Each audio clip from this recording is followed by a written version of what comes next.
దువ్వాడ శ్రీనివాస్ సతీమణి వాణి సంచలన వ్యాఖ్యలు చేశారు. మాధురి నుంచి శ్రీనివాస్ కు ప్రాణహాని ఉందన్నారు.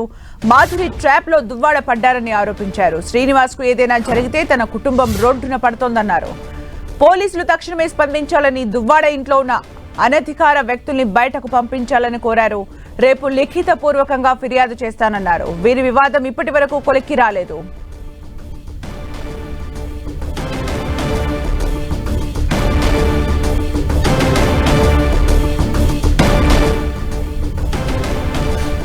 దువ్వాడ వాణి సంచలన వ్యాఖ్యలు చేశారు. దువ్వాడ శ్రీనివాస్ కు ప్రాణహాని ఉందని తను అన్నారు. రేపు లిఖిత పూర్వకంగా కూడా కంప్లైంట్ చేస్తానన్నారు. అనధికారికంగా దువ్వాడ నివాసంలో ఉన్న వారిని బయటికి పంపించాలి అంటూ కూడా కోరారు. అయితే లిఖిత పూర్వకంగా కంప్లైంట్ చేస్తాను అంటున్నారు. దువ్వాడ వాణి సంచలన వ్యాఖ్యలు చేశారు. శ్రీనివాస్ కు ప్రాణహాని ఉంది అంటూ కూడా తను వ్యాఖ్యానించారు.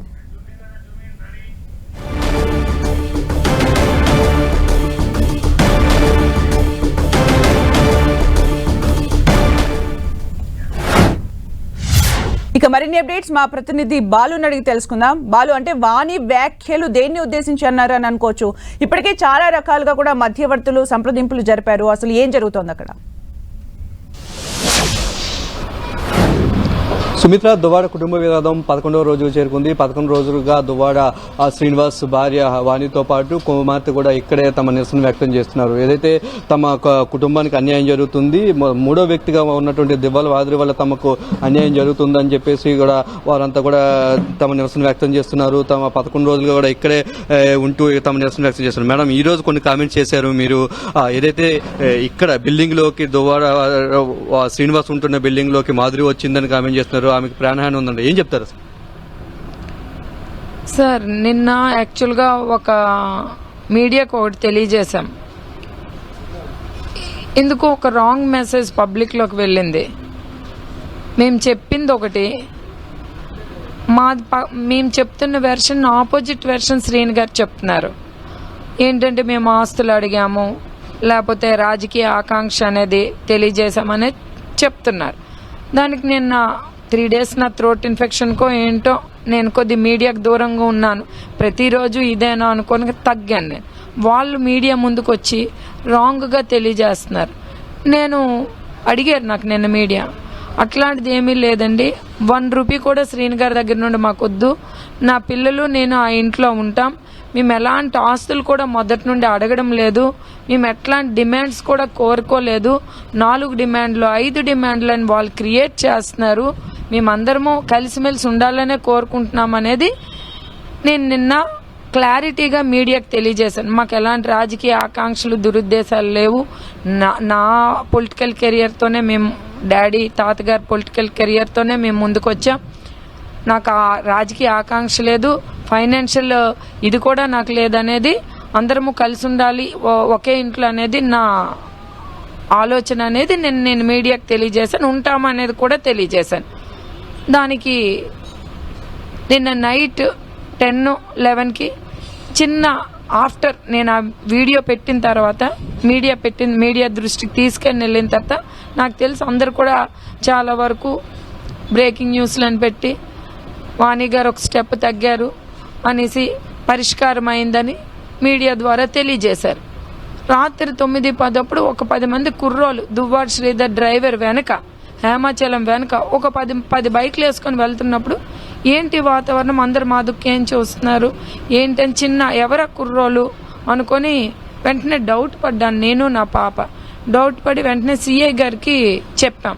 సార్ ఏంటో సంథింగ్ జరుగుతుంది, నాకు అర్థం కావడం లేదు, ఎవరో కుర్రోలు తిరుగుతున్నారు, ఒకసారి ఏంట పరిస్థితి అనేది మీరు అబ్జర్వ్ చేయండి అంటే, సరేలమ్మా నేను చూస్తానన్నారు.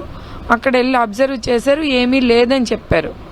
నాకు మార్నింగ్కి వచ్చిన ఇన్ఫర్మేషన్ ఏంటంటే ఎర్లీ అవర్స్ 2 o'clock ఆవిడ మా ఇంట్లోకి వచ్చింది, ఆవిడ ఎంటర్ అయ్యింది అనేది నాకు వచ్చిన ఇన్ఫర్మేషన్. నేను మళ్ళీ చెక్ చేసుకున్నాను నిజం ఏంటి అనేది. మళ్ళీ వెంటనే ఒక వీడియో ఆవిడ క్రియేట్ చేసి బయటికి పెట్టింది. నేను 10 days అందుబాటులో ఉన్నాను, నాకు మొన్న యాక్సిడెంట్ పరంగా నాకు ఇంటర్నల్ బ్లీడింగ్ అవుతుందని, నాకు హెల్త్ బాగోలేదని ఒక వీడియో రిలీజ్ చేసింది. వీడియో రిలీజ్ చేసి వెంటనే సెల్ స్విచ్ ఆఫ్ చేసింది. అందరికీ మైండ్ డైవర్ట్ చేస్తుంది ఆవిడ ఎక్కడో ఉందని. ఆవిడ ఎక్కడా లేదండి, మా ఇంట్లోకి ఎంటర్ అయింది.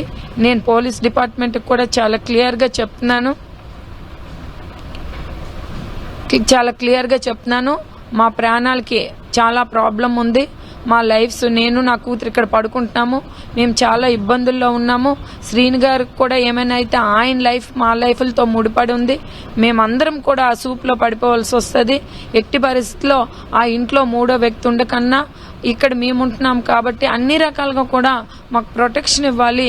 మేము ప్రాబ్లంలో, మీకు కానీ శ్రీను గారికి కానీ ప్రాణభయం ఉందని చెప్తున్నారు. నాకు పాపకి ఉంది. శ్రీను గారికి వాస్తవ విషయాలు, శ్రీను గారు ఆవిడ చేతిలో ట్రాప్ అయిపోయారు. ఆ విషయాలను బయట పెట్టకన్నా దాన్ని వేరేగా డైవర్ట్ చేస్తున్నారు. రేపు ఆయన ఏ ప్రాబ్లంలో ఇరుక్కున్నా మా లైఫ్లో అంతా మేము ప్రాబ్లంలో పడిపోతాం. కాబట్టి ఎట్టి పరిస్థితుల్లో కూడా ఇంకొక వ్యక్తి ఎక్సెప్ట్ శ్రీను గారు ఇంకొక వ్యక్తి ఆ ఇంట్లో ఉండకూడదు. మేము కూడా ఈ కార్ షెడ్లోనే పడుకుంటున్నాం. మాకు చాలా భయం ఉందండి.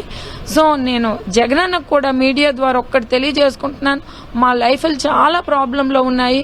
ఎట్టి పరిస్థితుల్లో కూడా శ్రీను గారికి ఈ ఇష్యూని ఫ్యామిలీ ప్రాబ్లం కాకుండా పిల్లల్ని, కుటుంబాన్ని ఇలాగ రోడ్డు మీద పడి ఎట్టి పరిస్థితుల్లో క్లియర్ చేసుకొని ఈ సమస్య అనేది మాత్రం జగనన్న వైఎస్ఆర్ పార్టీ పెద్దలు కూడా శ్రీను గారికి చాలా సీరియస్ గా చెప్పాలి. ఇప్పటికే మేము వీధుల్లో పడిపోయాం. ఇప్పటికే అధిష్టానంకి ఏమైనా ఇప్పటికే తెలియజేయడం జరిగిందా? ఎందుకంటే రోజుకోలా ఇష్యూ అవుతుంది. ఒకరోజు మాధురి ఇష్యూ, ఒకరోజు దువ్వాడ శ్రీనివాస్ గారిని ఇక్కడ ఖాళీ చేయాలని చెప్పారు. ఇప్పుడు మీరు ఇంట్లో ఉంటామంటున్నారు.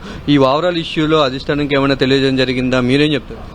ఏంటి మ్యాటర్ అనేది దయచేసి డైవర్ట్ చేయకండి. నేను ఫ్రమ్ ది బిగినింగ్ ఇప్పుడు వరకు ఒకటే, వాళ్ళ వీడియోస్ చూసో వాళ్ళ సబ్జెక్ట్ని చూసో కనెక్ట్ చేయకండి. మాది చాలా క్లియర్ స్టాండ్ ఉంది ఫ్రమ్ ది బిగినింగ్. మేము ఒకటే చెప్తున్నాం, ఈ ఇంట్లోకి నేను నా పిల్లలు ఎంటర్ అవుతాం. ఈ అసెట్ను కూడా నా అమౌంట్స్తోనే కొన్నారని అన్నాను తప్ప నేను ఎక్కడా అసెట్స్ని రాయండి అని మాత్రం దయచేసి అనలేదండి. దాన్ని మిస్యూజ్ చేస్తున్నారు. దానికి వేరే డిమాండ్స్ అడిగామనేది చెప్తున్నారు. నాకు 1 రూపీ వద్దు. తన పిల్లలకి తనకు చూసుకొని, తన ఆడపిల్లలు ఇద్దరు పిల్లలు కూడా, ఒక పాపకు మ్యారేజ్ అయింది, ఇంకొక పాపకు మ్యారేజ్ కావాల్సి ఉంది. సో ఎవరి లైఫ్ లీడ్ చేద్దాం కానీ అందరము ఒకే ఇంట్లో ఉందాం అనేదే నేను ఫ్రమ్ ది బిగినింగ్ చెప్తున్నానండి.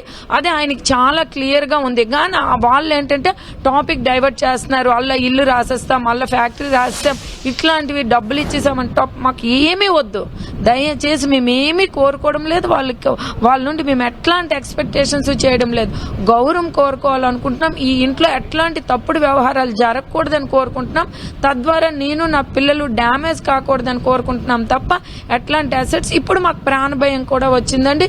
మేము చాలా ప్రాబ్లంలో పడిపోయాం. రాత్రి 2 o'clock ఆవిడ ఇంటికి ఎంటర్ అయింది. మేము ఏ సిచ్యువేషన్స్ అయినా మా మధ్య జరగవచ్చు, ప్రాబ్లం అవ్వచ్చు. ముందుగా నేను మాత్రం ఎస్పీ గారికి, డిఎస్పీ గారికి అందరికీ తెలియజేస్తున్నారు, ఇంకొక వ్యక్తి మా ఇంట్లో ఉండడానికి వీల్లేదు. దయచేసి ఏమైనా ఉంటే వాళ్ళు బయట తేల్చుకోవాలి. ఆ మూడో వ్యక్తి అన్న ఆవిడ మా ఇంట్లో ఉంటే మా అందరికి కూడా ప్రాబ్లం ఉందనేది నేను పోలీస్ డిపార్ట్మెంట్ వారికి తెలియజేస్తున్నానండి.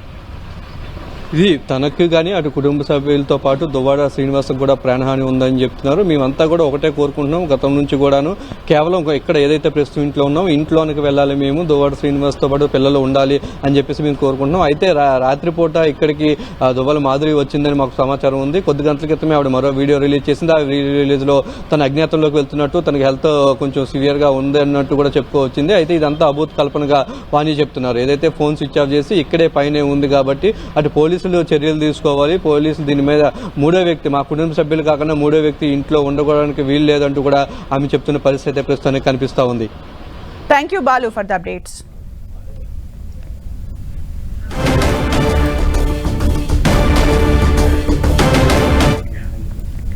సోషల్ మీడియాలో దివ్యల మాధురి పోస్టులు వైరల్ గా మారాయి. దువ్వాడ శ్రీనివాస్ ను ఉద్దేశిస్తూనే పోస్టులు పెట్టారని వార్తలు హల్చల్ చేస్తున్నాయి. ఇష్టంగా అనుకున్నాను కానీ వ్యసనంలా మారిపోయావని రీల్ చేశారామె. తనకున్న ఒకే ఒక డ్రీమ్, చివరి వరకు నీతో తోడుగా ఉండాలని, నిన్ను హ్యాపీగా చూసుకోవాలని అంటూ సోషల్ మీడియా వేదికగా తన ఆలోచనలు పంచుకున్నారు దివ్యల మాధురి.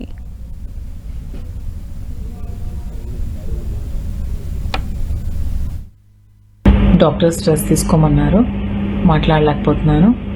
సో కొద్ది రోజుల్లో సోషల్ మీడియాకి దూరంగా ఉందాం అనుకుంటున్నాను.